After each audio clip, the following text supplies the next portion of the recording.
Welcome back to my channel. The Alchemist Part 7 This is the first phase of the job, he said. I have to separate out the sulfur. To do that successfully, I must have no fear of failure. It was my fear of failure that first kept me from attempting the masterwork. Now, I'm beginning what I could have started 10 years ago, but I'm happy at least that I didn't wait 20 years. He continued to feed the fire, and the boy stayed on until the desert turned pink in the setting sun. He felt the urge to go out into the desert, to see if its silence held the answers to his questions. He wandered for a while, keeping the date palms of the oasis within sight. He listened to the wind and felt the stones beneath his feet. Here and there, he found a shell and realized that the desert, in remote times, had been a sea. He sat on a stone and allowed himself to become hypnotized by the horizon. He tried to deal with the concept of love as distinct from possession, and couldn't separate them. But Fatima was a woman of the desert, and, if anything could help him to understand, it was the desert. As he sat there thinking, he sensed movement above him. Looking up, he saw a pair of hawks flying high in the sky. He watched the hawks as they drifted on the wind. Although their flight appeared to have no pattern, it made a certain kind of sense to the boy. It was just that he couldn't grasp what it meant. He followed the movement of the birds, trying to read something into it. Maybe these desert birds could explain to him the meaning of love without ownership. He felt sleepy. In his heart, he wanted to remain awake, but he also wanted to sleep. I am learning the language of the world, and everything in the world is beginning to make sense to me, even the flight of the hawks, he said to himself. And, in that mood, he was grateful to be in love. When you are in love, things make even more sense, he thought. Suddenly, one of the hawks made a flashing dive through the sky, attacking the other. As it did so, a sudden, fleeting image came to the boy, an army, with its swords at the ready, riding into the oasis. The vision vanished immediately, but it had shaken him.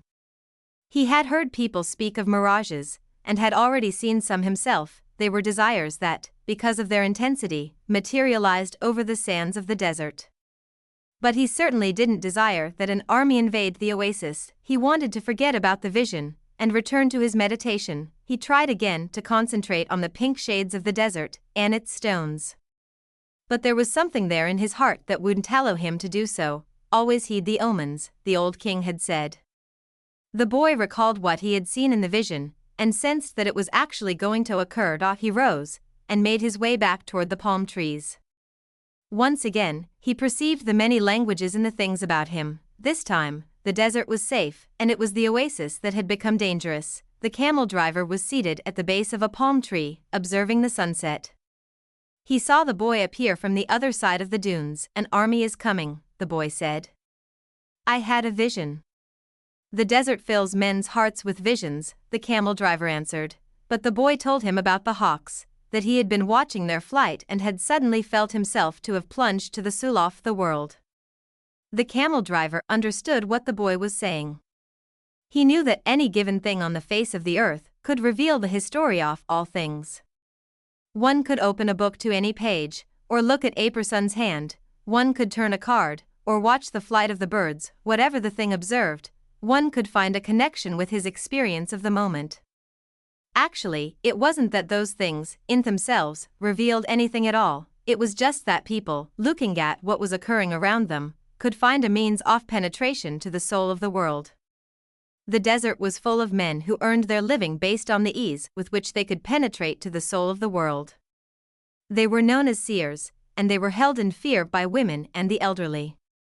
Tribesmen were also wary of consulting them, because it would be impossible to be effective in battle if one knew that he was fated to die. The tribesmen preferred the taste of battle and the thrill of not knowing what the outcome would be. The future was already written by Allah, and what he had written was always for the good of men. So the tribesmen lived only for the present, because the present was full of surprises, and they had to be aware of many things. Where was the enemy's sword? Where was his horse? What kind of blow should one deliver next in order to remain alive? The camel driver was not a fighter, and he had consulted with seers. Many of them had been right about what they said, while some had been wrong. Then, one day, the oldest seer he had ever sought out, and the one most to be feared, had asked why the camel driver was so interested in the future. Well, so I can do things, he had responded. And so I can change those things that I don't want to happen. But then they wouldn't be a part of your future, the seer had said. Well, maybe I just want to know the future so I can prepare myself for what's coming. If good things are coming, they will be a pleasant surprise, said the seer. If bad things are, and you know in advance, you will suffer greatly before they even occur. I want to know about the future because I'm a man, the camel driver had said to the seer. And men always live their lives based on the future. The seer was a specialist in the casting of twigs. He threw them on the ground and made interpretations based on how they fell. That day, he didn't make a cast. He wrapped the twigs in a piece of cloth and put them back in his bag. I make my living forecasting the future for people, he said. I know the science of the twigs, and I know how to use them to penetrate to the place where all is written. There, I can read the past, discover what has already been forgotten, and understand the omens that are here in the present. When people consult me, it's not that I'm reading the future, I am guessing at the future. The future belongs to God, and it is only He who reveals it, under extraordinary circumstances. How do I guess at the future?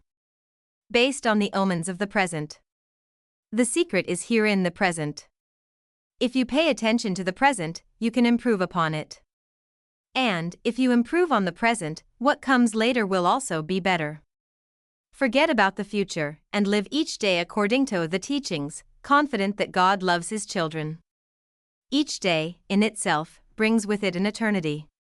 The camel driver had asked what the circumstances were under which God would allow him to see the future only when He, Himself, reveals it. And God only rarely reveals the future. When He does so, it is for only one reason: it's a future that was written so as to be altered. God had shown the boy a part of the future, the camel driver thought. Why was it that he wanted the boy to serve as his instrument? Go and speak to the tribal chieftains, said the camel driver. Tell them about the armies that are approaching.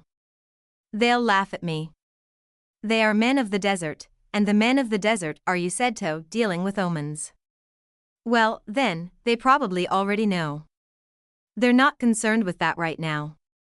They believe that if they have to know about something Allah wants them to know, someone will tell them about it. It has happened many times before, but, this time, the person is you. The boy thought of Fatima. And he decided he would go to see chiefs of the tribes.